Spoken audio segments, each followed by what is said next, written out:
సమూయేలు రాసిన మొదటి గ్రంథం 7వ అధ్యాయం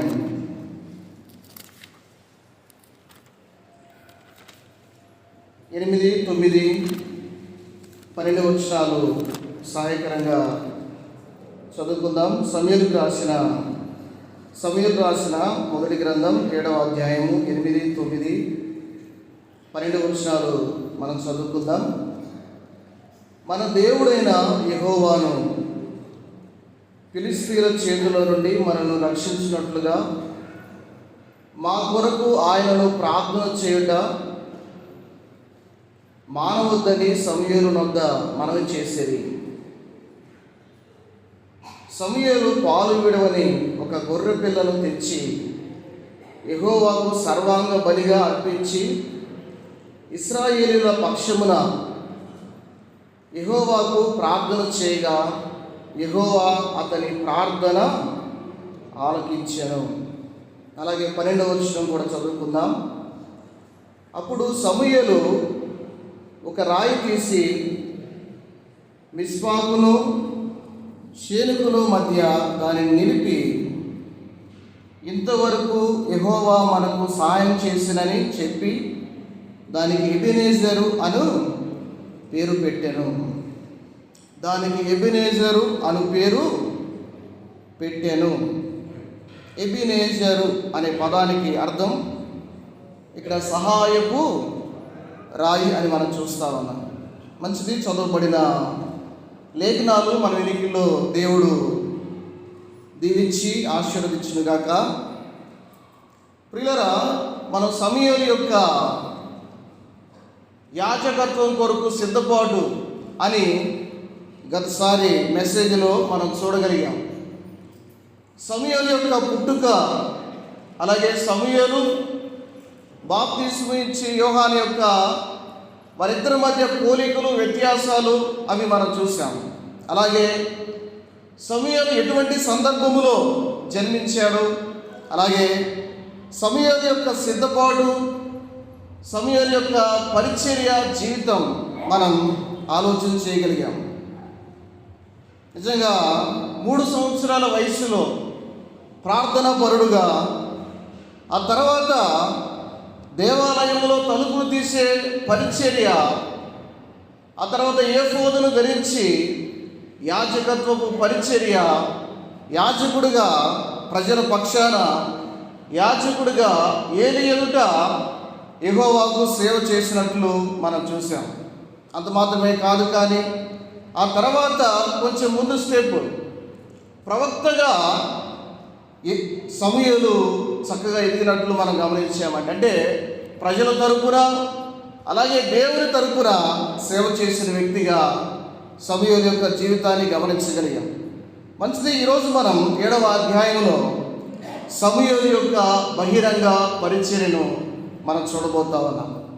పిల్లరా, ఇక్కడ మనం గమనించగలిగితే 12వ వచనంలో ఒక థీమ్ మనం గమనిస్తే శీర్షిక, అప్పుడు సమూయేలు ఒక రాయి తీసి మిస్పాకును షేనుకును మధ్య దానిని నిలిపి ఇంతవరకు యెహోవా మనకు సహాయం చేసినని చెప్పి అని మనం చూస్తా ఉన్నాం.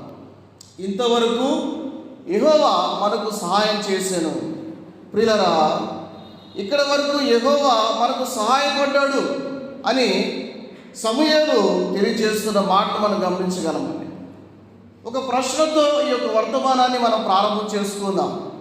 దేవుని యొక్క సహాయం ఎప్పుడు వస్తుంది? దేవుని యొక్క సహాయం ఎప్పుడు వస్తుంది? ప్రియులారా, ఇక్కడ మనం గమనించగలిగితే ఇక్కడ ఆ 7వ అధ్యాయంలోకి వారు వచ్చినప్పుడు వారి జీవితాలు ఎలా ఉన్నాయి మనం గమనిస్తే అక్కడే మనం చదువుకుందాం. 2, 3 వచనాలు. మనస్సము కిరియత్యరేములో ఉండిన కాలం 20 సంవత్సరములాయను. ఇశ్రాయేలులందరూ యెహోవాను అనుసరింప దుఃఖించుచుండగా. ప్రియులారా, ఇక్కడ యెహోవాను అనుసరించడానికి వారు దుఃఖిస్తూ ఉన్నారు. కారణం ఏంటో తెలుసా? వారి జీవితాలు ఎలా ఉన్నాయంటే, ప్రియులారా, దేవుడు వారిని చక్కగా స్థిరంగా ఉంచినప్పుడు, వారిని కాపాడినప్పుడు వారు దేవుని ఎదురు నుంచి వారు తిరిగిపోయిన వారుగా ఉన్నారు. 4వ అధ్యాయంలో మనం గమనిస్తే 1-2 వచనాలు, 4వ అధ్యాయం 1-2 వచనాల్లో ఇశ్రాయేలీయులు ఫిలిష్తీయులతో యుద్ధము చేయుటకై బయలుదేరి ఎబెనేజరులో దిగగా ఫిలిష్తీయులు అఫేకులో దిగిరి. ఫిలిష్తీయులు ఇశ్రాయేలీయుల మీద తమను యుద్ధ పంక్తులుగా తీర్చుకొనగా వారు యుద్ధములో కలిసినప్పుడు ఇశ్రాయేలీయులు ఫిలిష్తీయులు ఎదుట ఓడిపోయి, ప్రియులారా గమనించండి, ఇక్కడ ఓడిపోయిన వారుగా ఉన్నారు. ఎవరు ఓడిపోయిన వారు? ఎవరు? మనం ఆలోచన చేస్తే శత్రువులు కాదండి. ఓడిపోయిన వారు దేవుని ప్రజలుగా మనం చూస్తూ ఉన్నాం. ప్రియులారా, వారు ఓడిపోతూ ఉంటే దేవుడు చూస్తూ ఉన్నాడు. వారు ఓడిపోవడానికి కారణాలు కూడా అక్కడ మనం గమనించగలమండి.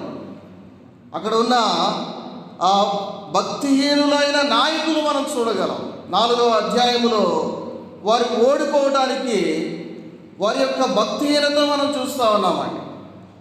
హోప్ని ఫినెహాసు వారి యొక్క భక్తిహీనత 6వ వచనంలో మనం చదువుకుంటే, 4వ అధ్యాయం 6వ వచనంలో ఫిలిష్తీయులు ఆ కేకలు విని హెబ్రీల దండులో ఈ గొప్ప కేకలు ఏమని అడిగి యెహోవా నిబంధన మందసమును దండులోనికి వచ్చినను తెలుసుకొని జడిసి దేవుడు దండులోనికి వచ్చినని అనుకొని, అయ్యో మనకు శ్రమ, ఇంతకు మునుపు వారిలాగు సంభ్రమింపలేదు. అయ్యయ్యో మహాశూరుడకు ఈ దేవుని చేతుల నుండి మనలను ఎవరు విడిపింపగలరు?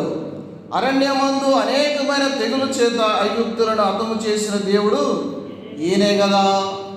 ప్రియులారా, ఇక్కడ శత్రువులు భయపడుతూ ఉన్నారు, కానీ దేవుని ప్రజలు భయం లేని వారుగా మనం చూస్తూ ఉన్నామండి. వారు ఓడిపోవడానికి కారణం వారు దేవునికి దూరంగా ఉన్నారు.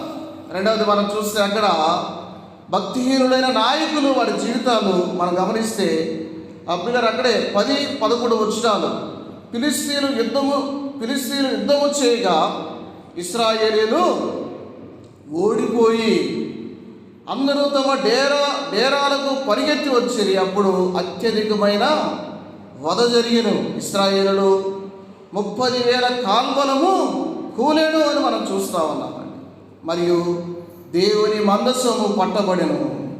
అది కాకయు హోప్ని ఫినెహాసులను ఏలి యొక్క యుద్ధ కుమారులు హతులైనవి అని మనం చూస్తూ ఉన్నాం. ప్రియులారా, వారి యొక్క భక్తిహీనత జీవితాన్ని బట్టి ఎంతగా వారు ఎంత దుర్మార్గులై ఉన్నారంటే, మన ముందు అధ్యాయంలో చదువుకుంటే వారు దేవుని ఎదుట చెడుతనాన్ని జరిగించేవారుగా ఉన్నారు. వారి నాయకత్వం ఎలా ఉందంటే చాలా బలత్కారులుగా ఉన్నారు.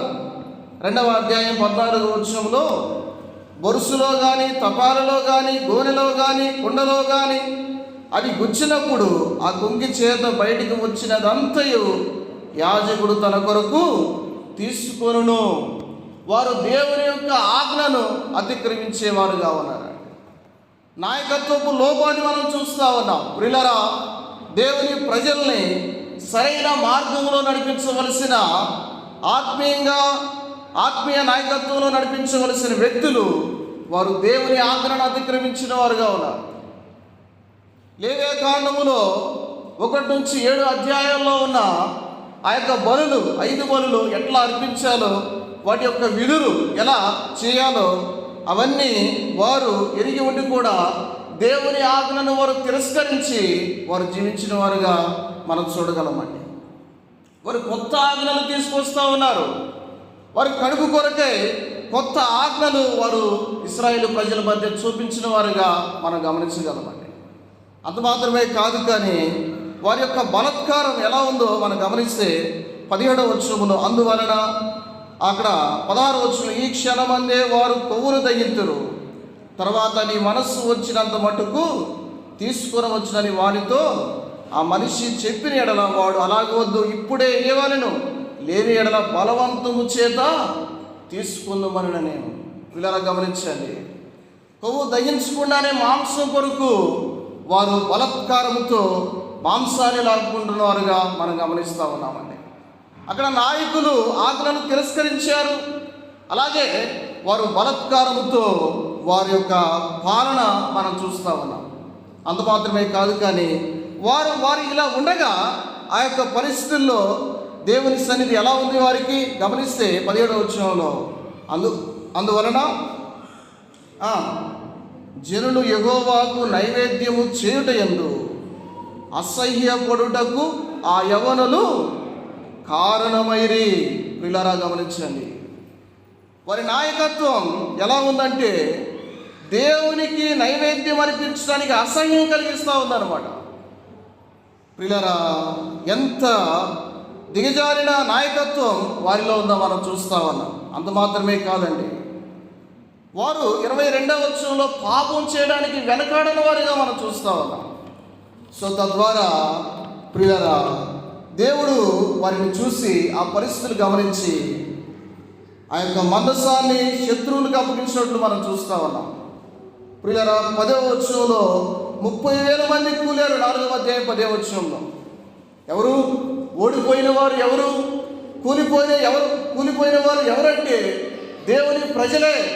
ప్రియులరా, ఒక సామెత ఉంటుంది అన్నమాట, గేదె పొలాన మేస్తే దూడొచ్చి గట్టును మేస్తుందా అని ఒక సామెత ఉంది. లోకములో ఒక నానుడు మాట ఉంది. ఇక్కడ నాయకులు సరిగా లేనప్పుడు ప్రజలు ఎలా దేవుణ్ణి చక్కగా ఆరాధన చేయగలరు? సో వారి యొక్క దిగజారిన నాయకత్వం వారి ఓటమికి, వారి ఓడిపోవడానికి, శత్రువుల చేతిలో పడిపోవడానికి కారణమైనట్లుగా మనం చూస్తూ ఉన్నామండి. పిల్లల 18వ వచనంలో, అక్కడ 11వ వచనంలో ఓప్ని ఫినెహాసు చనిపోయినట్లు మనం చూస్తున్నాం. 4వ అధ్యాయం 11వ వచనంలో ఓప్ని ఫినెహాసు చనిపోయారు. అలాగే 18వ వచనంలో ఏలీ కూడా చనిపోయాడు. పిల్లరా, ఏలీ తన కుమారులు పాపం చేస్తూ ఉండగా వారిని హెచ్చరించాడు, కానీ ఎంత మాత్రము కూడా వారిని సరిదిద్దినవాడు కాడు, క్రమపరిచినవాడు కాదండి. తన కుమారుని ప్రేమించినట్లు మనం చూడగలం. ప్రియులారా, దేవుడు ఆ ఓపుని ఫినెహాసును మాత్రమే కాదు, కానీ ఏలీని కూడా హతమార్చినట్లు మనం చూస్తున్నాం. అక్కడ పీట మీద నుంచి పడి మెడ విరిగి చనిపోయినట్లు ఇక్కడ మనం ఆలోచన చేయగలమండి. 21వ వచనంలో కూడా అక్కడ వారు కోడలు కూడా చనిపోయినట్లు మనం గమనించగలం. ఎవరు? ఇక్కడ ఏలి యొక్క కోడలు కూడా చనిపోయింది. ప్రియులారా, గమనిస్తే వారి మధ్య మందస్సము కూడా కొట్టబడింది. దేవుని మందిరములో ఉండవలసిన మందసాన్ని యుద్ధ వాతావరణంలోకి తీసుకుని వచ్చారు. దేవుని ఆజ్ఞలను వ్యతిరేకిస్తూ వారి యొక్క జీవిత విధానం మనం గమనించగలం. వారు ఓడిపోవడానికి, వారు కూలిపోవడానికి ప్రియులారా, వారి యొక్క భక్తిహీనత, వారి యొక్క ఆజ్ఞ అతిక్రమం, వారి యొక్క బలాత్కారం, వారి యొక్క పాపం, స్త్రీలతో పాపం చేసి వారు దేవుని దృష్టిలో దోషులయ్యారు. ప్రజలను కూడా ప్రశ్నలు చేసిన వారుగా మనం గమనించగలమండి. ప్రియులారా, దేవుని మందసం పట్టబడింది. అయితే దేవుని మందసం మన ఆలోచన, ఇదంతా ఇంట్రడక్షన్. దేవుని యొక్క మందసం ఎవరి దగ్గరికి వెళ్ళిపోయింది? శత్రువుల చేతిలోకి వెళ్ళిపోయింది. దేవుని యొక్క మందసాన్ని అక్కడ ఇశ్రాయేలు ప్రజల్లో ఉన్న లేవి గోత్రంలో ఉన్న వ్యక్తులు, కహతీలు, మెరారీలు, గెర్షోనీయులు, వారు మాత్రమే కొంతమంది ప్యాక్ చేయాలి, కొంతమంది మూవ్ చేయాలి. వాటిని కొంతమంది సిద్ధపాటు చేసి కొంతమంది మాత్రమే వాటిని మోయాలి. కానీ శత్రువులు చేతుల్లోకి వెళ్ళిపోయింది మందసం. ఎవరి చేతిలోకి? ఫిలిష్తీయుల చేతిలోకి వెళ్ళినట్లు మనం చూస్తా ఉన్నాం. 7 నెలలు 3 స్థలాలు ఆ యొక్క మందసం తిరిగినట్లు మనం గమనించగలమండి. వారిలో భయం కలిగింది. ఆ మందసాన్ని బట్టి వారిలోకి గడ్డలు, రహస్య స్థలాల్లో వారికి గడ్డలు వచ్చాయి. వారు మందసం అక్కడ మనం చూస్తే దాగోను దేవత కూడా బోర్లు పడినట్లు మనం గమనించగలం. ప్రియులారా, అక్కడ వారి యొక్క పరిస్థితి, అక్కడ ఫిలిష్తీయుల శత్రువుల పరిస్థితి మనం గమనించగలం. వారు ఏం చేశారు తెలిసి, ఇంకా మనం గమనిస్తే 5వ అధ్యాయంలో వారు ఏం చేశారు? 19వ వచనం చదువుకుందాం. 5వ అధ్యాయం 19వ వచనంలో, బేత్షెమెషు వారు యెహోవా మందసమును తెరిచి చూడగా దేవుడు వారిని హతము చేసి ఆ జనులో 50,070 మందిని మొత్తేను అని మనం చూస్తున్నాం. ఎంతమంది? 50,070 మంది చనిపోవడానికి వారు చేసిన పాపం మనం చూస్తున్నామండి. ఆ మందసాన్ని తెరవకూడదు. ఆ మందసములో ఏమున్నాయి? అహరోను చిగురించిన కర్ర, మన్నా పాత్ర, 10 ఆజ్ఞలు కలిగిన 2 పలకలు ఆ మందసములో ఉన్నాయి. ఆ మందసము తెరవడానికి వీల్లేదు. కానీ వారు తెలియక వేసి వారు తెరిచారు. దాని ద్వారా వారు పనిష్మెంట్ పొందినట్లు మనం చూస్తూ ఉన్నామండి. ప్రియులారా, ఫిలిష్తీయులు దేవుని యొక్క శక్తిని ఎరిగిన వారు. వారి యొక్క దేవుడు వారికి తోడుగా ఉంటే యుద్ధంలో మనం జయం పొందలేమని భయాన్ని కలిగిన వారు. ప్రియులారా, ఫిలిష్తీయులు భయాన్ని పొందిన వారు దేవుడు అంటే. వారు ఏం చేశారో తెలుసా? ఒక మాట చదువుకుందాం. అక్కడే 5వ అధ్యాయంలో 8వ వచనం. యెహోవా మందసమును ఆ బండి మీద ఎత్తి అపరాధార్థముగా ఆయనకు మీరు అర్పించవలసిన బంగారపు వస్తువులను దాని ప్రక్కనే చిన్న పెట్టెలో ఉంచి అది మార్గమును పోవునట్లుగా విడిచిపెట్టుడి. అది బేషమేషులకు పోవు మార్గమున బడి ఈ దేశపు సరిహద్దు దాటిన ఎడల ఆయనే ఈ గొప్ప కీడు మనకు చేసినని తెలుసుకొనవచ్చును. ఆ మార్గమున పోని ఎడల ఆయన మనలను మొత్తలేదనియు మన అదృష్ట వశము చేతనే అది మనకు సంభవించినని తెలుసుకుందామనిది. వారు అలాగున 2 పాడి ఆవులను తోలి తెచ్చి బండికి కట్టి వాటి దూడలను ఇంటి లోపల పెట్టి యెహోవా మందసమును బంగారు గడ్డలను పందికొక్కు రూపములను గల ఆ చిన్న పెట్టెను బండి మీద ఎత్తగా అని మనం చూస్తూ ఉన్నాం. ఇక్కడ 2 పాడి ఆవులని తీసుకొని వచ్చారండి. ఎవరు? ఇక్కడ ఫిలిష్తీయులు 2 పాడి ఆవులు తీసుకొని వచ్చారు. ఆ దూడల్ని ఏం చేశారంటే ఇంట్లో పెట్టారనమాట. ఇప్పుడు ఈ మందసాన్ని పెట్టి పంపించారు. అవి ఏం చేశాయి? నేరుగా వెళ్ళిపోయాయి. బేత్షెమెషుకు నేరుగా వెళ్ళిపోయినట్లు మనం చూస్తా ఉన్నాం. ఎందుకు ఆ 2 పాడి ఆవులను పెట్టవలసి వచ్చింది అంటే దేవుని యొక్క శక్తిని తెలుసుకోవడానికి. పాడి ఆవులు ఏం చేస్తాయి? కొంత దూరం వెళ్తాయి, ఆ తర్వాత ఆ పిల్లల కోసం అవి వెనక్కి తిరుగుతాయి. కానీ దేవుని శక్తి వాటి మీద ఉన్నప్పుడు అవి వెనక్కి తిరగవు. సో తద్వారా దేవుని శక్తి చేత అవి ముందుకు కొనసాగాయి. ప్రియులారా, వారు దేవుని యొక్క శక్తిని వారు తెలుసుకున్నవారుగా మనం గమనించగలం. ఇక్కడ ఇశ్రాయేలు ప్రజలు మనం చూస్తే వారి యొక్క పరిస్థితి మనం గమనిస్తూ ఉన్నాం. దేవుని శక్తిని ఎరిగి కూడా దేవునికి భయపడిన వారు. ప్రియులారా, మందసం ఉంది వారి మధ్య మందసం ఉంది. మందసం వచ్చింది. ఆ తర్వాత మనం ఆలోచన చేస్తే ప్రియులారా, కొన్ని నెలల తర్వాత బేత్షెమెషు నుంచి కిర్యత్యారీము నుంచి అక్కడ కిర్యత్యారీములోకి వచ్చినట్లు మనం చూస్తూ ఉన్నాం. 7వ అధ్యాయము 1వ వచనములో వారి మధ్యకు మందసం తిరిగి వచ్చింది. కానీ వారిలో ఏమి లేదు? దేవుని యొక్క సహాయం లేదు, దేవుని యొక్క ఆశీర్వాదం వారికి లేదండి. వీళ్ళరా గమనిస్తే మందసం ఉంది కానీ వారికి దేవుని సహాయం లేదు, దేవుని యొక్క ఆశీర్వాదం లేని వారుగా మిగిలిపోయారు. ఎన్ని సంవత్సరాలు? అక్కడే మనం చదువుకుంటే 2వ వచనంలో 20 సంవత్సరాలు అట్లాగే గడిపారు అనమాట వారు. వీళ్ళరా దేవుని యొక్క శక్తిని వారు ఎరగలేకపోయారు. దేవుని యందు భయభక్తులు వారు కూరుకోలేకపోయారు. కారణం ఏంటో తెలుసా? అక్కడే మనం చదువుకుంటే ఇక్కడ మనం ఒక ప్రశ్నతో ప్రారంభించాం. దేవుని సహాయం ఎప్పుడు వస్తుంది? వారు సహాయాన్ని పొందుకోలేకపోయారు, నిస్సహాయులై మిగిలిపోయారు. వారు ఆశీర్వాదాన్ని పొందుకోలేకపోయారు. కారణం ఏంటో తెలుసా? అక్కడే మనం చదువుకుంటే ఇక్కడ ఈ సహాయాన్ని పొందుకోవడానికి, దేవుని వైపు తిరగడానికి అక్కడ సమూయేలు యొక్క బహిరంగ పరిచర్య, వారిని దేవుని వైపు తిప్పే విధానం, వారి కొరకై ప్రార్థన చేసే విధానం, వారికి సహాయం పొందే విధానం ఇక్కడ సమూయేలు ద్వారా కొన్ని విషయాలు మనం గమనించగలం. దేవుని సహాయం ఎప్పుడు వస్తుంది? ఒకటి మనం చూస్తే అక్కడే మనం చదువుకుందాం. 2-3 వచనాల్లో మందసము కిర్యత్యారీములో నుండిన కాలం 20 సంవత్సరములాయను. ఇశ్రాయేలులందరూ యెహోవాను అనుసరింపు ధిక్కించుచుండగా 3వ వచనంలో సమూయేలు ఇశ్రాయేలు అందరితో ఇట్లా నేను మీ పూర్ణ హృదయముతో యెహోవా యొద్దకు మీరు మల్లుకొని ఎడల అన్య దేవతలను అస్తారోతు దేవతలను మీ మధ్య నుండి తీసివేసి పట్టుదల కలిగి యెహోవా తట్టు మీ హృదయములను త్రిప్పి ఆయనను సేవించుడి. అప్పుడు ఆయన ఫిలిష్తీయుల చేతిలో నుండి మిమ్మల్ని విడిపించును అని మనం చూస్తున్నామండి. ఇక్కడ దేవుని సహాయం ఎప్పుడు వస్తుందంటే మొట్టమొదటి పాయింట్ ఏంటంటే ఇక్కడ మనం గమనించేది, ఇక్కడ సంపూర్ణ హృదయంతో దేవుని వైపు తిరిగితే ఆయన సహాయం పొందుకోగలమండి.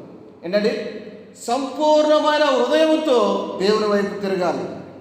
పిల్లల ఇక్కడ మనం గమనిస్తే ఇశ్రాయేలు ప్రజలు మాత్రమే కాదు, మన జీవితాల్లో కూడా కొన్నిసార్లు కొన్ని ఆరిపోయిన జీవితాలు ఉన్నాయి, కొన్ని చల్లారిపోయిన జీవితాలు ఉన్నాయి. చేతిలో బైబిల్ ఉంటుంది, పెదాల మీద ప్రార్థన ఉంటుంది. ప్రియులారా, ఆ రొట్టె తీసుకుంటాం, ఆ రసం తీసుకుంటాం, అందరితో పాటు గుంపులో గోవిందని పాటలు పాడుతాం. కానీ దేవుని సహాయం లేని వారుగా ఉన్నాం, దేవునితో సంబంధం లేని వారుగా ఉన్నాం, దేవుని స్వరాన్ని వినని వారుగా ఉన్నాం. ప్రియులారా, ఎంతమంది ఇలా ఉన్నారు ఒకసారి ఆలోచించేద్దామా? దేవుని సంబంధం లేకుండా, దేవునితో సంబంధం లేకుండా, దేవుని స్వరాన్ని వినకుండా ఉండడానికి కారణం ఏంటో తెలుసా? ఇక్కడ వారి జీవితాల్లో విగ్రహాలు ఉన్నాయి, అస్తారోతు విగ్రహాలు ఉన్నాయి. మనం చూస్తే రాజుల గ్రంథంలో కూడా 2వ అధ్యాయం, రాజుల మొదటి గ్రంథములో 18వ అధ్యాయం 9వ వచనంలో కూడా రాజుల టైంలో అక్కడ దాదాపుగా అస్తారోతు 400 ప్రవక్తలు ఉన్నారు, బయలకు 450 మంది ప్రవక్తలు ఉన్నట్లు మనం గమనించగలమండి. ప్రియులారా, ఇక్కడ విగ్రహారాధన ఉంది. ఎవరు వీరు? వారి ఓడిపోవడానికి కారణం ఏంటి అంటే వారి విగ్రహారాధన. ప్రియులారా, దేవుడని ఒకవైపు దేవుడని చెప్తారు, రెండవ వైపు వారి హృదయంలో ఉన్న విగ్రహాన్ని విడిచిపెట్టిన వారు కాదు. వారు అస్తారోతని విగ్రహాన్ని వెంబడించిన వారు దేవుని తట్టు తిరక్క విగ్రహాల తట్టు తిరిగినట్లు మనం గమనించగలమండి. అందుకే అంటున్నాడు, మీ పూర్ణ హృదయముతో యెహోవా యొద్దకు మీరు మల్లుకొని ఎడల అన్య దేవతలను, అస్తారోతు దేవతలను మీ మధ్య నుండి తీసివేసి ప్రియులారా మల్లుకోవాలి. వారి జీవితంలో నిజమైన పశ్చాత్తాపం రావాలి. వారిలో పశ్చాత్తాపం లేనివారుగా మనం గమనించగలం. దేవుని వైపు తిరుగుతారు, ఆ తర్వాత వారు నెమ్మదిగా జీవిస్తారు. మరలా విగ్రహాల ఏదైనా సమస్య వచ్చినప్పుడు ఆ విగ్రహాల వైపు తిరిగి వారు దేవుని ఎదుట వారు క్రమశిక్షణ పొందిన వారుగా మనం చూడగలమండి. మళ్ళా దేవుడు ఎప్పుడైతే శిక్షిస్తాడో ఆ తర్వాత మరలా దేవుని ఎదుటకు వారు వచ్చిన వారుగా మనం చూస్తాం. ప్రియులారా, పూర్ణ హృదయంతో ప్రభు వైపు మనం తిరిగే వారంగా ఉండాలండి. వారి జీవితాల్లో అయితే విగ్రహాలు ఉన్నాయి. ప్రియులారా, నీవు ఆశీర్వాదం పొందుకోపోవడానికి, దేవుని యొక్క సహాయం పొందుకోపోవడానికి, అలాగే చల్లారిపోయిన స్థితిలో ఉండడానికి కారణం ఏంటో తెలుసా? ఈనాడు విగ్రహాలు లాంటి కొన్నివి మన జీవితాల్లో ఉన్నాయండి. మన హృదయాల్లో దేవునికి అయిష్టమైన వాటితో నింపుకొని ఉన్నాం. అందుకే మన జీవితంలో రక్షణ, ఆనందం లేని స్థితి. ప్రియులారా, మన కొంతమంది జీవితాల్లో రక్షణ, ఆనందం లేదు, సంతోషం లేదు, తృప్తి లేదు, దేవుని స్వరము లేదు. కారణం ఏంటో తెలుసా? హృదయం అంతా విగ్రహాలతో నిండిపోయింది, దేవునికి అయిష్టమైన వాటితో నిండిపోయిందండి. మన జీవితాల్లో ఉన్న విగ్రహాలు కొన్ని ఆలోచన చేస్తే, డబ్బు అనే విగ్రహం, ధనాపేక్ష సమస్తమైన కీడుకు మూలమని దేవుని వాక్యం సెలవిస్తూ ఉంది. డబ్బు అందరికీ అవసరమే.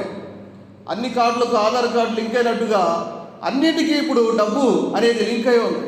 డబ్బు అవసరమే. కానీ ప్రియులారా, అడ్డుదారులు పడి అడ్డమైన దారులు తొక్కి డబ్బులు సంపాదించవలసిన అవసరం లేదా? ప్రియులారా, అది దేవునికి విరుద్ధమైనది. అది ఒక విగ్రహం. మన జీవితాల్లో వాటిని త్రోసివేసే వారంగా ఉండాలండి. ప్రియులారా, మన సంఘాల్లోనే నిజాయితీగా చక్కగా పనిచేసేవారు ఉన్నారు. పోలీస్ డిపార్ట్మెంట్లో కానీ, టీచర్ ఎడ్యుకేషన్ డిపార్ట్మెంట్లో కానీ, మెడికల్ డిపార్ట్మెంట్లో కానీ చక్కగా దేవుని యందు భయభక్తులు కలిగి జీవించేవారు ఉన్నారు. అయితే ఒకవేళ నీ జీవితం చల్లారిపోవడానికి, ప్రియులారా, దేవుని సంబంధం కోల్పోవడానికి, దేవుని స్వరం కోల్పోవడానికి ఈ డబ్బే ప్రధాన కారణమైందేమో చూడు. అడ్డుదారులు అన్యాయంగా సంపాదించే సంపాదనే ఒక విగ్రహంగా ఉందా, అది మార్చుకోవాలి. అంత మాత్రమే కాదు, కానీ కొన్ని వ్యసనాలు, కొన్ని అలవాట్లు, దేవునికి ఇష్టమైన అలవాట్లు, దేవుని సన్నిధిలో కూర్చుంటాం, పాటలు పాడుతాం, ఇదే నోటితో బయటికి వెళ్ళి ఎంతమంది అనేకమైన దుర్వ్యసనాలకు అలవాటైన వారు లేరు. పాన్ పరాక్ అని, మందని, గుట్కా అని, సిగరెట్ అని అనేకమైన అలవాట్లు మానుకో, వాటి నుంచి తిరగవు. అందుకే ప్రియులారా, దేవుని దగ్గర నుంచి ఆశీర్వాదం పొందుకోలేకపోతా ఉన్నామని. సో అంత మాత్రమే కాదు, కానీ జీవితాల్లో మరొక విగ్రహం ఏంటంటే అక్రమ సంబంధం, అపవిత్రత. అంత మాత్రమే కాదు, కానీ గర్వంతో నిండి మన జీవితాలు కొన్నిసార్లు ముందుకు కొనసాగుతాయి. ఈ గర్వం అనే విగ్రహారాధన నుంచి బయటకు రావాలి. దేవుని కంటే మనుషులకు భయపడడం, దేవునికి భయపడవలసిన నీవు కొన్నిసార్లు మనుషులకు భయపడతాం. మనుషుల ఇష్టాలు నెరవేర్చడానికి దేవుని ఇష్టాన్ని పక్కన పెట్టి మనుషుల ఇష్టాలు నెరవేర్చడానికి వాడిపై ముందుకు కొనసాగుతాం. దేవునికి భయపడం, మనుషులకు భయపడతాం. ఇది ఒక విగ్రహారాధన అన్నమాట. ఇలాంటి విగ్రహాలు మన హృదయాల్లో పెట్టుకొని ప్రియులారా, దేవుని సహాయాన్ని మనం పొందుకోగలమా? దేవుని నుంచి ఆశీర్వాదాన్ని మనం పొందుకోలేకపోవడానికి కారణం ఇదే అవుతా ఉందండి. ఇశ్రాయేలు ప్రజల్లో రియల్గా వారు విగ్రహారాధన చేస్తూ ఉన్నారు. వారు జీవము లేని వాటిని ఆరాధన చేస్తున్నారు. తద్వారా వారు నష్టాన్ని పొందుతున్నట్లు మనం చూస్తున్నాం. మన జీవితాల్లో కూడా ఇటువంటి విగ్రహాలు కలిగి మనం ముందుకు కొనసాగితే మనము ఎంత మాత్రం కూడా దేవుని యొక్క సహాయాన్ని మనం పొందుకోలేము ప్రజలను. అక్కడ మనం చదువుకుంటే ఆ మాట ఏమంటా ఉన్నాడు?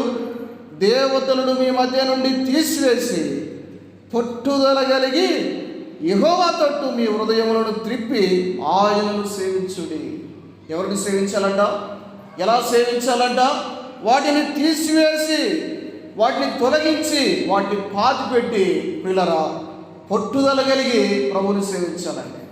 మనలో పట్టుదల ఉంటేనే మనము దేవుని దగ్గర నుంచి సహాయాన్ని పొందుకోగలం. చిన్న సమస్య వచ్చిందంటే చాలు వెంటనే మల్లుకుంటాం అన్నమాట.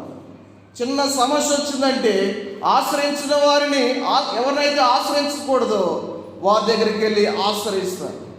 ఎవరి దగ్గరికి అయితే వెళ్ళి కూర్చోకూడదో ఆ చిన్న సమస్యల నిమిత్తం తాయెత్తులు ఎంచుకుంటారు, అంతరాలు ఎంచుకుంటారు, మంత్రాల చేత ముగ్ధులైపోతారు. ప్రియులారా, దేవుని నిజంగా నమ్ముకున్నావా?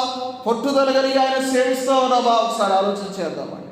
కరువైన, ఖడ్గమైన, వ్యాధైన, బాధైన, ఆరోగ్యమైన, అనారోగ్యమైన పట్టుదల కలిగి ప్రభుని సేవించే వారంగా ఉండాలి. ఎప్పుడైతే మనం పట్టుదల కలిగి ప్రభుని సేవిస్తామో, ఎప్పుడైతే పశ్చాత్తాపడి నిజమైన పశ్చాత్తాపం కలిగి మనం ప్రభుని సేవిస్తామో, అప్పుడు మన జీవితాల్లో దేవుని సహాయం పొందుకోవడానికి అవకాశం ఉంటుంది. పశ్చాత్తాపడతాం, మరలా అదే అలవాటు మన జీవితాల్లో కొనసాగితే అది నిజమైన పశ్చాత్తాపమేనా? పిల్లరా, ఒకసారి ఆలోచన చేద్దాం. పశ్చాత్తాపడి ప్రభు వైపు తిరిగి పూర్ణ హృదయంతో, ఇశ్రాయేలు వినుము, నీ దేవుడైన యెహోవా, అద్వితీయుడైన యెహోవా, నీ పూర్ణ హృదయంతోనూ, నీ పూర్ణ శక్తితోనూ, పూర్ణ ఆత్మతోనూ ఆయనను సేవించాలి, ఆరాధించాలని వాగ్దానం పొందుకున్నవారు వారు వెంటనే వారు దేవుని తట్టు నుంచి వేరే వైపు వారు తిరిగిన వారుగా మనం చూస్తూ ఉన్నామండి. మన జీవితాల్లో మనం శుద్ధి కలిగి ఉండాలి. ప్రతిరోజు మనం శుద్ధి చేసుకోవాలి. ప్రభువా, నా మాటల ద్వారా కానీ, నా ప్రవర్తన ద్వారా కానీ, నా ఆలోచనల ద్వారా కానీ ఎదుట నేను తప్పు చేశారా, నన్ను పరిశీలించయ్యా, నన్ను పరీక్షించయ్యా అని మనం పరిశీలన చేసుకునేవారుగా ఉండాలి. శుద్ధి అనేది చాలా ప్రాముఖ్యమైనది. 19వ శతాబ్దంలో, దాదాపుగా 19వ శతాబ్దంలో స్త్రీలు డెలివరీ చేసే టైములో ప్రతి 6గురికి ఒకరు మరణించేవాళ్ళు. ఎంతమందికి ఒకరు మరణించేవాళ్ళు? ప్రతి 6గురికి ఒకరు మరణించేవాళ్ళు. కారణం ఏంటో తెలుసా ప్రియులారా? అక్కడ కారణం చనిపోయిన వారికి పోస్ట్ మార్టం చేసి మరలా వచ్చి ఆ చేతులతోనే మళ్ళా డెలివరీ చేసేవారు అన్నమాట. చనిపోయిన వారికి పోస్ట్ మార్టం చేసేవాళ్ళు మరలా ఆ చేతులతోనే వచ్చి వారికి డెలివరీ చేసేవారు. అయితే హంగేరియాలో ఫిలిప్ సిమేలి ఇవాస్ అనే వ్యక్తి ఏం చేశారంటే ఒకటి కనుగొన్నాడు అన్నమాట. ఆ పోస్ట్ మార్టం చేసిన తర్వాత తిరిగి వచ్చి క్లోరిన్ వాటర్తో తన చేతుల్ని శుభ్రంగా కడుక్కునేవాడు అన్నమాట. సో తద్వారా అతడు ఫైండ్ అవుట్ చేసిన రిజల్ట్ ఏంటంటే ప్రతి 50 మందికి ఒకరు మరణించేవాడు అన్నమాట.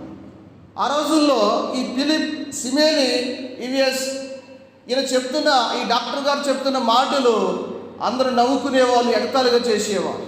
అయితే ఆయన చెప్పిన విషయాలు కొంతమంది పాటించినప్పుడు ఈయన చెప్పిన మాట వాస్తవం అని ఆ మరణ రేటు అనేది తగ్గించడానికి కారణమైంది.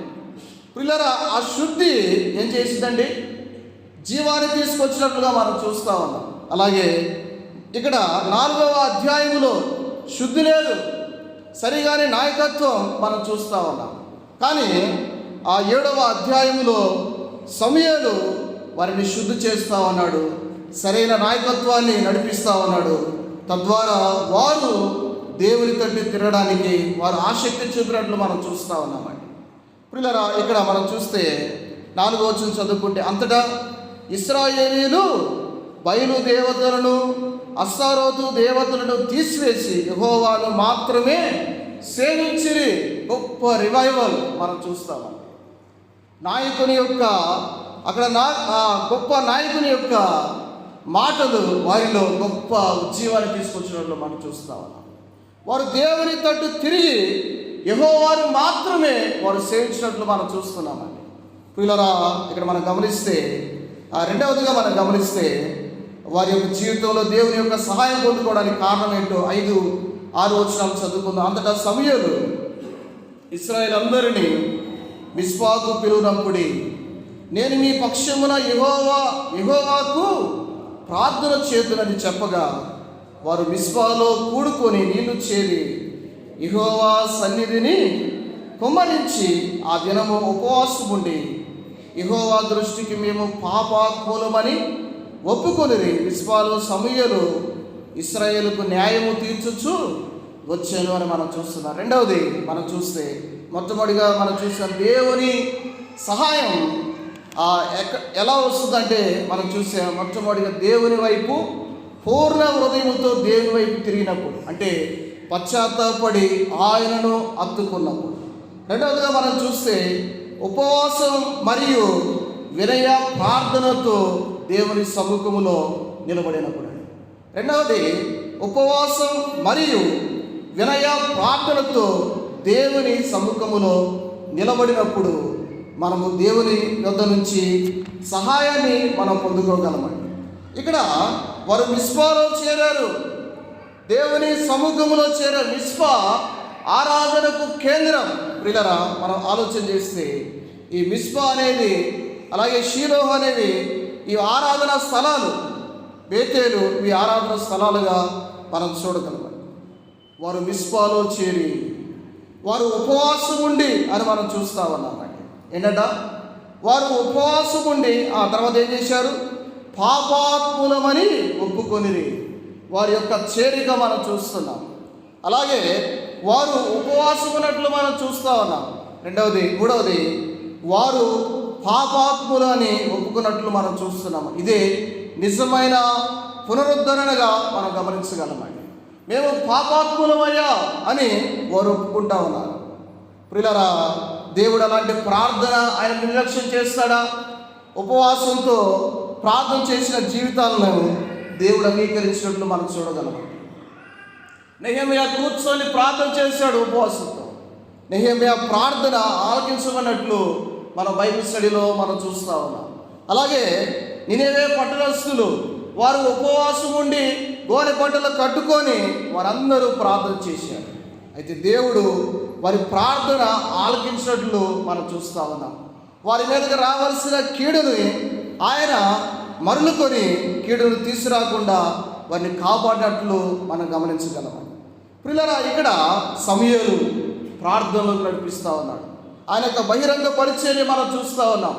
ఆయన ఒక రివైవల్ లీడర్గా మనం చూస్తూ ఉన్నాం. ఉజ్జీవ నాయకుడిగా వాస్తవానికి సమూయేలు వలె ఆ సంసోను అంత బలం లేదు, కానీ సమూయేలు జీవితంలో ఒక ప్రగాఢమైన విశ్వాసం ఉన్నట్లు మనం గమనించగలమని. సంసోను అంత బలం లేదు, కానీ ప్రియులారా విశ్వాసముతో విజయాన్ని సాధించిన వ్యక్తిగా మనం గమనించగలమని. దేవుని వైపు తిప్పుతూ ఉన్నాడు, ప్రార్థనలో నడిపిస్తూ ఉన్నాడు. వారందరి హృదయాలు దేవుని వైపు తిరగడానికి, వారందరూ పశ్చాత్తాపడడానికి కారకులైనట్లుగా మనం చూస్తున్నాం. పిల్లరా, ఒక ప్రవక్తగా వినయంతో ప్రార్థన చేసిన సమూయేలును మనం గమనించగలమని. సమూయేలు మరియు ఇశ్రాయేలు ప్రజలు వారిద్దరూ కలిసి ప్రార్థన చేస్తూ ఉన్నారు. ఆ ప్రార్థన ఫలితాన్ని కూడా మనం గమనించగలిగితే ప్రియులారా, గొప్ప ఉద్యమం వారి మధ్యకు వచ్చినట్లు మనం చూడగలమని. ఆ మాట చదువుకుందాం దయచేసి. వారు ప్రార్థన చేస్తూ ఉన్నారు. అయితే 7వ వచనంలో ఇశ్రాయేలీయులు మిస్పాలో కూడి ఉన్నారని ఫిలిష్తీయులు వినినప్పుడు ఫిలిష్తీయుల సర్దారులు ఇశ్రాయేలు మీదకి వచ్చిరి. ప్రార్థన జరుగుతూ ఉండగా ఏం జరుగుతూ ఉంది? ఆటంకం జరుగుతూ ఉంది. కొన్నిసార్లు మనం ప్రార్థన చేస్తూ ఉన్నాం, ఆటంకాలు ప్రార్థన ప్రారంభమైనప్పుడే అన్ని ఆటంకాలు మొదలవుతాయి. మన కుటుంబాల్లో కానీ సంఘాల్లో కానీ కొన్నిసార్లు మనం ప్రార్థన చేస్తూ ఉన్నప్పుడే వ్యతిరేకతలు వస్తూ ఉంటాయండి. ప్రియులారా, వారు ఎంత మాత్రము కూడా ఆ శత్రువు మనం ప్రార్థన చేసినప్పుడే వస్తాడనమాట. ఎప్పుడైతే మోకరించి మనం ప్రార్థన చేస్తామో వాడి యొక్క హృదయంలో ఆ శత్రువుకి వణుకు పుడుతుందండి. ప్రియులారా, ఉపవాస ప్రార్థన చాలా శక్తివంతమైనది. సాతానికి భయంకరమైన వ్యక్తిగా నీ నా ప్రార్థనా జీవితం ఉంటుందండి. సాతాను భయపడే విధంగా ఉంటుందన్నమాట. వెంటనే శత్రువులు దాడి చేయడానికి వస్తున్నట్లు మనం చూస్తున్నాం. కానీ సమూయేలు ప్రార్థన ఆపినవాడుగా లేడండి. అక్కడే మనం చదువుకుంటే ఇశ్రాయేలు అక్కడ మనం చదువుకుంటే మాట చదువుకుందాం 8వ వచనంలో, మన దేవుడైన యెహోవాను ఫిలిష్తీయుల చేతుల నుండి మనల్ని రక్షించినట్లుగా మా కొరకు ఆయనను ప్రార్థన చేయడం మానవద్దని సమూయేలు వద్ద మనవి చేసిరి అని మనం చూస్తున్నాం. 8వ వచనంలో ప్రార్థన మానవద్దు. ప్రియులారా, ప్రార్థన మానవద్దని వీరి మాటలు మనం చూస్తున్నాం. వీరిలో నిజమైన పశ్చాత్తాపం కనపడుతుందండి. ప్రార్థన మానవద్దయ్యా, ఈ దేవుడే మనకు సహాయం చేసేవాడు. మన దేవుడైన యెహోవా మాత్రమే శత్రువుల నుంచి విడిపించేవాడని వారి హృదయాలు సంపూర్ణమైన హృదయాలు అక్కడ మనం చూడగలము. ప్రియులారా, వారు కోరుకుంటా ఉన్నారు, ప్రార్థన మానవద్దు అని తెలియజేస్తూ ఉన్నారు. ఇక్కడ అయినను సమూయేలు ఇక్కడ ప్రార్థన చేసినట్టు 9వ వచనంలో సమూయేలు పాలు విడవని ఒక గొర్రె పిల్లను తెచ్చి యెహోవాకు సర్వాంగ బలిగా అర్పించి ఇశ్రాయేలుల పక్షమున యెహోవాను ప్రార్థన చేయగా యెహోవా అతని ప్రార్థన ఆలకించెను అని మనం చూస్తూ ఉన్నామండి. యెహోవా అతని ప్రార్థన ఆలకించెను. ఆటంకాలు వచ్చినా సరే ప్రార్థన మానినవాడు కాదు. శత్రువులకి అక్కడున్న ఫిలిష్తీయులకు భయపడేవాడు కాదు సమూయేలు. పిల్లరా, సమూయేలులో విశ్వాసం ఉంది, అలాగే సంసోనులో బలం ఉంది, అలాగే దావీదులో ధైర్యం ఉందండి. ఆ బలము, విశ్వాసము, ధైర్యం వారు విజయాలు తీసుకురావడానికి ఫిలిష్తీయుల మధ్య విజయాలు తీసుకురావడానికి వారి యొక్క బలము, విశ్వాసము, ధైర్యాన్ని మనం గమనించగలమండి. వారి ప్రార్థన అంగీకరించబడింది. పిల్లల సమూయేలుని దేవుడు, పరిశుద్ధాత్మ దేవుడు ఎంతగా హెచ్చించాడో తెలుసా? మాట చదువుకుందాం. కీర్తన గ్రంథం 96వ కీర్తన 6వ వచనం మనం సాయంకాలంగా చదువుకుందాం. 96వ కీర్తన 6వ వచనం తీసిన వారు చదువుతారా? ఘనత ప్రభావములు ఆయన సన్నిధిని ఉన్నవి, బల సౌందర్యములు ఆయన పరిశుద్ధ స్థలములో ఉన్నవి అని మనం చూస్తున్నామండి. 99వ కీర్తన 6వ వచనం చదువుకుందాం. ఆయన యాజకులలో మోషే అహరోను నుండి ఆయన నామమును బట్టి ప్రార్థన చేయవారిలో సమూయేలు ఉండెను అని మనం చూస్తున్నాము. పిల్లరా, మోషే నాయకుడు మనం చూస్తూ ఉన్నాం. అహరోను మొట్టమొదటి ప్రధాన యాజకుడు. వారితో ఈక్వల్ స్టేటస్లో ఎవరు ఉంచుతా ఉన్నాడు దేవుడు? పరిశుద్ధాత్మ దేవుడు సమూయేలును ఉంచినట్లు మనం చూస్తూ ఉన్నాం. సమూయేలు యుద్ధాలు చేయలేదు, కత్తి పట్టుకొని యుద్ధం చేసినట్టుగా తర్వాత కత్తి పట్టుకొని అక్కడ రాజును చంపాడు, కానీ యుద్ధంలో ముందు కొనసాగిన వాడు కాదు. కానీ ప్రియులారా, సమూయేలు యొక్క విశ్వాస వీరుల్లో అక్కడ వారితో ఈక్వల్ స్టేటస్లో దేవుడు ఉంచినట్లు మనం గమనించగలమండి. ఇర్మియా గ్రంథం 15వ అధ్యాయము 1వ వచనం మనం సాయంకాలంగా ఇర్మియా గ్రంథం 15వ అధ్యాయం 1వ వచనం చదువుకుందాం. అప్పుడు యెహోవా నాకు సెలవిచ్చును, మోషేయు సమూయేలును నా ఎదుట నిలబడినను ఈ ప్రజలను అంగీకరించుటకు నాకు మనస్సు ఉండదు, నా సన్నిధిని ఉండకుండా వారిని వెళ్ళగొట్టును. ప్రియులారా, మోషే సమూయేలు అని ఇక్కడ వారిని ఆ ఈక్వల్ స్టేటస్లో ఉంచినట్లు మనం చూస్తూ ఉన్నామండి. ప్రియులారా, సమూయేలు యొక్క ప్రార్థన జీవితం మోషేతో ఈక్వల్గా దేవుడు ఉంచినట్లు మనం గమనించగలమండి. ఇక్కడ ఆ సమూయేలు జీవితంలో మనం గమనించగలిగితే ఉపవాసం మరియు వినయ ప్రార్థనతో ఇక్కడ సహాయాన్ని పొందుకున్నట్లు మనం చూస్తూ ఉన్నాం. ఏమి అంగీకరించబడిందంట? ఇక్కడ సమూయేలు యొక్క ప్రార్థన అంగీకరించబడినట్లుగా ఈ యొక్క వచనంలో మనం గమనించగలుగుతా ఉన్నామండి. రెండవదిగా మనం చూస్తే 3వదిగా 7వ అధ్యాయం 10వ వచనం సాయంకాలంగా చదువుకుందాం.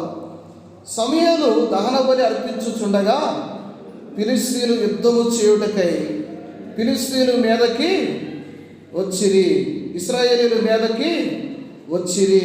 అయితే యెహోవా దినమున ఫిలిష్తీయుల మీద మెండుగా ఉరుములు ఉరిమించి వారిని తారుమారు చేయగా వారు ఇశ్రాయేలీయుల చేత ఓడిపోయిరి అని మనం చూస్తా ఉన్నాం.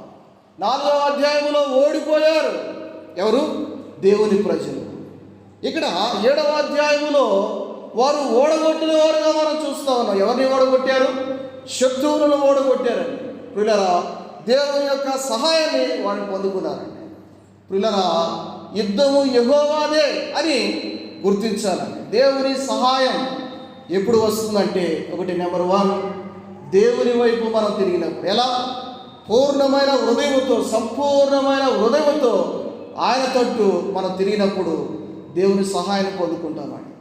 రెండవది మనం చూసాం, ఉపవాసం మరియు వినయ ప్రార్థనతో దేవుని వద్ద మనం ప్రార్థన చేసినప్పుడు, తగ్గించుకొని మనం ప్రార్థన చేసినప్పుడు దేవుని సహాయాన్ని పొందుకోగలం. మూడవది మనం చూస్తూ ఉన్నాం, ఏంటంటే యుద్ధము యెహోవాదే అని మనం గుర్తించాలి. దేవుడు ఇన్వాల్వ్ చేసుకున్నాడు అనమాట. ఇక్కడ ఇన్వాల్వ్ అయ్యాడు. వారి మధ్య దేవుడు ఇన్వాల్వ్ అయ్యి వారి మీదకి ఉరువులు కురిపిస్తూ ఉన్నాడు. ప్రియులారా, యుద్ధము చేయవాడు యెహోవాగా మనం చూస్తూ ఉన్నాం. కొన్నిసార్లు మనం మౌనంగా ఉంటే దేవుడు జోక్యం చేసుకుంటాడు. ప్రియులారా, శత్రువులు విలయకు ఆటపాడుతూ ఉన్నారు. క్రైస్తవులుగా మనం ఈ లోకములో శత్రువుల మధ్య ఉన్నాం. ప్రియులారా, సాతాను ఈ లోకములో అటు ఇటు తిరుగుతూ వారిని ప్రేరేపిస్తూ మన శరీర సంబంధులతో కాదు, కానీ వాయుమండల అధిపతులతో మనం పోరాడుతూ ఉన్నాం. మన పోరాటంలో ప్రియులారా, యుద్ధము యెహోవాదని మనం గుర్తించాలండి. మన వల్ల కాదు, మన బలహీనులం, మన శక్తిహీనులం ప్రియులారా. అయితే మన తరపున యుద్ధం చేయవాడు దేవుడే, మన తరపున వాదించేవాడు దేవుడే. మనం వారు మాట అంటే, మనం 2 మాటలంటే దేవునికి జోక్యం ఇస్తూ ఉన్నామా? దేవుని అధికారానికి, ఆయన యుద్ధానికి, ఆయన విజయానికి, మన జీవితంలో విజయాన్ని ఇవ్వడానికి ఆయనకు జోక్యం ఇస్తూ ఉన్నామా? ఒకసారి పరిశీలన చేసుకుందాం. ప్రియులారా, ఆయనకు మనము జోక్యం ఇచ్చేవారుగా ఉండాలి. ఇక్కడ వారు ఆయనకు జోక్యం ఇచ్చారండి. తద్వారా 10వ వచనం మనం చదువుకుంటే అక్కడ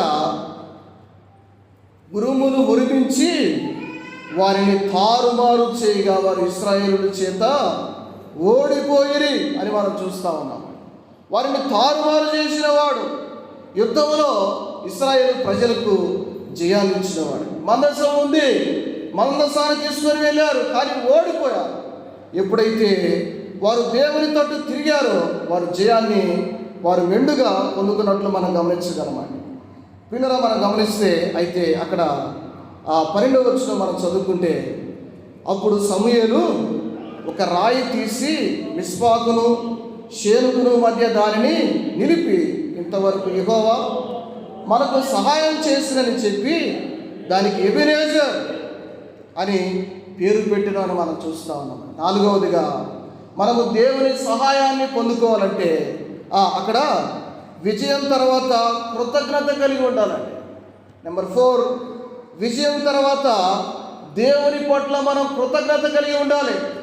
వారు ఎబెనేజర్ అని పేరు పెట్టారు. ప్రియులారా, మన జీవితాల్లో కొన్నిసార్లు భయాన్ని మనం పొందేది ఎందుకో తెలుసా? కొన్నిసార్లు మన జీవితాల్లో ఆందోళన కలిగేది ఏందో తెలుసా? దేవుడు చేసిన అద్భుతాలు, దేవుడు ఇచ్చిన విజయాలు, దేవుడు చేసిన ఉపకారాలు మన జీవితంలో మర్చిపోవటం అని. ఎప్పుడైతే వాటిని మనం జ్ఞాపకం చేసుకుంటామో, దేవుడు మన జీవితాల్లో చేసిన సహాయాలు, దేవుడు మన జీవితంలో చేసిన ఉపకారాలు, ఆయన మన జీవితంలో చేసిన అద్భుతాలు ఎప్పుడైతే మనం జ్ఞాపకం చేసుకుంటామో, ప్రియులారా, వాటిని మనం జ్ఞాపకం చేసుకోవాలి. ఎప్పుడైతే మనం జ్ఞాపకం చేసుకుంటామో ధైర్యంగా మన ముందుకి ప్రొసీడ్ అవ్వడానికి దేవుడు సహాయాన్ని అనుగ్రహిస్తాడు. ఎందుకంటే ధైర్యాన్ని ఇచ్చేవాడు ఆయనే. ప్రియులారా, ప్రతి విషయంలో మనము అధైర్యపడక, శత్రువు ఎదురు ఉండగా అధైర్యపడక, కృంగిపోక మన జీవితాల్లో ధైర్యం కలిగి మనం ముందుకు కొనసాగాలి. ఎప్పుడైతే ఆ దేవుడు మనకు సహాయం చేశాడని ఆ కృతజ్ఞత కలిగి మనం జీవించాలని, అప్పుడే దేవుని యొక్క సహాయాన్ని మనం నిండుగా పొందుకునే వారంగా ఉంటామండి. ఇప్పుడు చివరిగా మనం చదువుకుంటే ఒక మాట మనం చదువుకొని మనం ముగించుకుందాం. దేవుని యొక్క ఇక్కడ కృతజ్ఞత కలిగి మనం జీవించాలని ఇక్కడ తెలియజేస్తూ ఉన్నాడు. దేవుని సహాయం ఎప్పుడు వస్తుందో మనం చూస్తున్నాం. ఒకటి, నెంబర్ 1 చెప్పండి, దేవుని వైపు తిరగాలి పశ్చాత్తాపంతో. నెంబర్ 2, విశ్వాసం, వినయ ప్రార్థనతో, ఉపవాసం ఉండి వినయ ప్రార్థనతో మనం ప్రార్థన చేసేవారుగా ఉండాలి.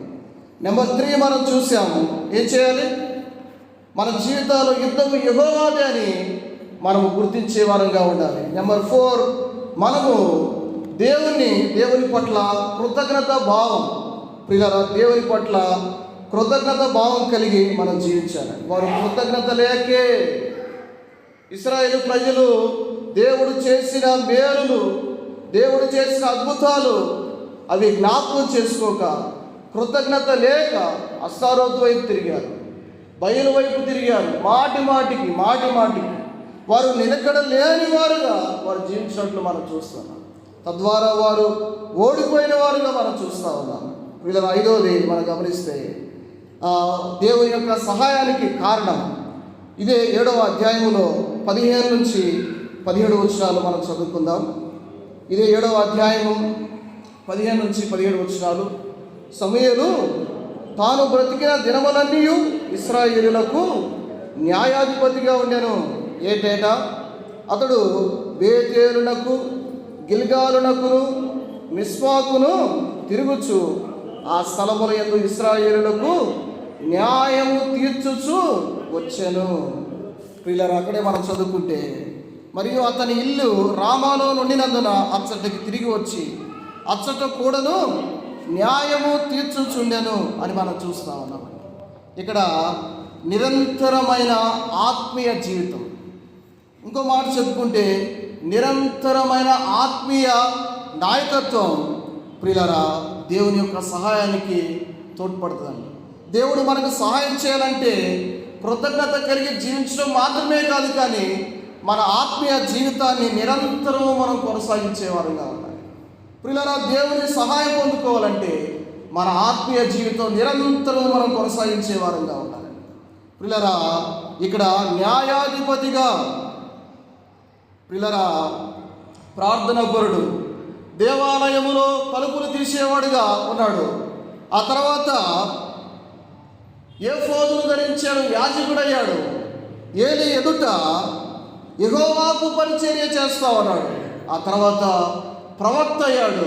ఇక్కడ ఒక ఉజ్జీవాన్ని తీసుకొచ్చిన నాయకుడిగా ఉన్నాడు. ప్రియులారా, ఒక న్యాయాధిపతిగా ఎవరు? సమూయేలు. అతని యొక్క బహిరంగ పరిచర్య మనం చూస్తాం. ఒక న్యాయాధిపతిగా ఉన్నాడు, న్యాయము తీర్చేవాడుగా ఉన్నాడు. ఆత్మీయమైన నాయకత్వాన్ని కలిగి ఉన్న వ్యక్తిగా ఉన్నాడు. సో అక్కడ ఉన్న నాయకత్వం వారు ఓడిపోవడానికి కారణమైంది.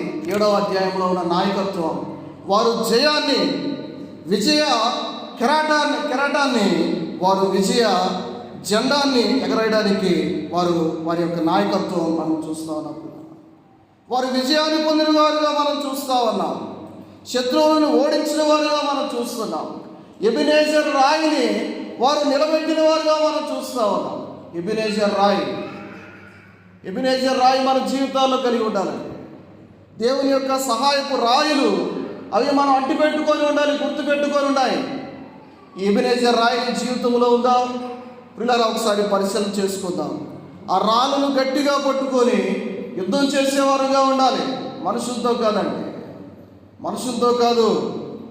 ఈ లోకములో ఉన్న వాయుమండల అధిపతులతో, సాతాను సామ్రాజ్యంతో యుద్ధం చేసి దేవుని కొరకై బలమైన వ్యక్తులుగా, ఆత్మీయులుగా మన జీవితంలో ఉన్నప్పుడు మన ఆత్మీయత సాతానుకు చెమట పట్టిస్తుంది అనమాట. పిల్లరా, మన ఆత్మీయత మనం ఆత్మీయంగా ముందుకు కొనసాగుతూ ఉన్నప్పుడు, దేవుని కొరకై బలమైన వ్యక్తులుగా మనం ముందుకు కొనసాగుతూ ఉన్నప్పుడు సాతానుకు మనము భయంకరమైన వ్యక్తులుగా మనం మారిపోతాం. దేవునికి ఇష్టమైన వ్యక్తులుగా మారిపోతాం. దేవునికి ఇష్టం ఉంటే ఆయనకి ఇష్టలకి ఆయన ఏమైనా కష్టం చేస్తాడా? ఎంత మాత్రం కూడా కష్టం చేసేవాడు కాదండి. ఆయన మనకు సహాయం అనుగ్రహించేవాడు. పిల్లలు, ఆయన మనకు సహాయం అనుగ్రహించేవాడు. వారి ఐక్యత, సమూయేలు ఇశ్రాయేలులు వారి యొక్క ఐక్యత శత్రువుకి భయాన్ని కలిగించింది. మనం చూస్తే అక్కడ తర్వాత వచనాల్లో చదువుకుంటే ఆ ఫిలిష్తీయులు ఎన్నడూ కూడా సమూయేలు ఉన్నంత కాలం ఇశ్రాయేలు జోలికి రాలేదు. ఇశ్రాయేలు జోలికి ఎవరు రాలేదు? శత్రువులు రాలేదు. ప్రియులారా, శత్రువులకు అనగా ఫిలిష్తీయులకు భయాన్ని పుట్టించిన ఏకైక వ్యక్తి ముందు మనం చూస్తే ఎవరు? సంసోను. బలంతో వారికి భయాన్ని కలిగించిన వాడుగా ఉన్నాడు. ఇక్కడ మనం చూస్తే విశ్వాసముతో భయాన్ని పుట్టించిన వ్యక్తి సమూయేలును మనం చూస్తాం. సో తద్వారా విశ్వాసముతో, బలముతో, ధైర్యముతో సాతానుకి భయం పుట్టిస్తూ ప్రియుల దేవునికి ఇష్టలుగా ఉంటే ఆయన మనకు సహాయాన్ని అనుగ్రహిస్తాడండి. మనం చదువుకున్నాం. మన ప్రశ్న ఏంటి? దేవుడు సహాయం ఎప్పుడు చేస్తాడు? మనం చూసాం 5 విషయాలు మనం చూసాం. ఎప్పుడు చేస్తాడండి? దేవుని వైపు తిరిగినప్పుడు, ఉపవాసం ఉండి వినయ ప్రార్థనతో మనము ప్రార్థన చేసినప్పుడు, అలాగే యుద్ధము యెహోవాదని మనం గుర్తించినప్పుడు, 4వదిగా మనం చూసాం ఏంటి? దేవుని పట్ల కృతజ్ఞతా భావం కలిగినప్పుడు, అలాగే 5వది మనం చూసాం నిరంతరమైన ఆత్మీయ జీవితం, ఆత్మీయ నాయకత్వం కలిగినప్పుడు దేవుడు మనకు సహాయం అనుగ్రహిస్తాడండి.